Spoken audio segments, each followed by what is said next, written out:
There was one corker which was about the Jam, in fact. This was actually Polydor days, who was sent out to America for their first major tour. And the Americans were somewhat, as they were in those days, strong-armed into taking this sort of punky little band from Woking, and they'd come up with this great idea as they saw it, as they were going to put them on a double-decker bus on a support tour with Blue Oyster Cult in the middle of Texas. As you can imagine, it lasted less than a week, basically. Not a match made in heaven. I was a young product manager again, and I was getting way too big for my boots by this stage, and Wham were on a little label called Innovision. Innovision was run by Mark Dean.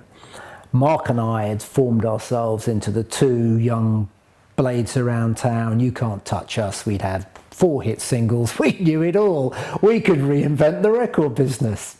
And this had spilled over onto George himself. So George basically and I got together and we said, right, we're going to do something really revolutionary. We're going to create a black and white album sleeve for our first album. By this stage, you know, Wham had sold enough records for the Americans starting to get seriously interested that this was something that could really run.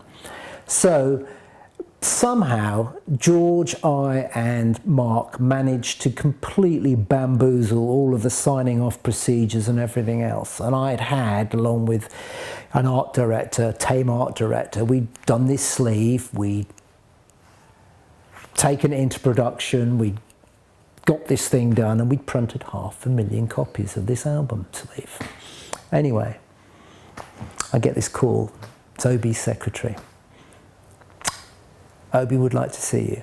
So, you know, swaggering up in the lift, get out on the 4th floor, knock on his door, open the door. As I open the door, he's got this album sleeve and he goes, and it comes off the room spinning like a frisbee, boom, right in the forehead. Oh, he goes, looks at me, he goes, Bauer, we do not do black and white album sleeves.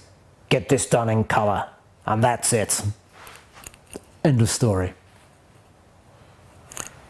I went back, picked the phone up, rang George, because it was that type of relationship. I went, bit of a problem. Obi wants it in colour.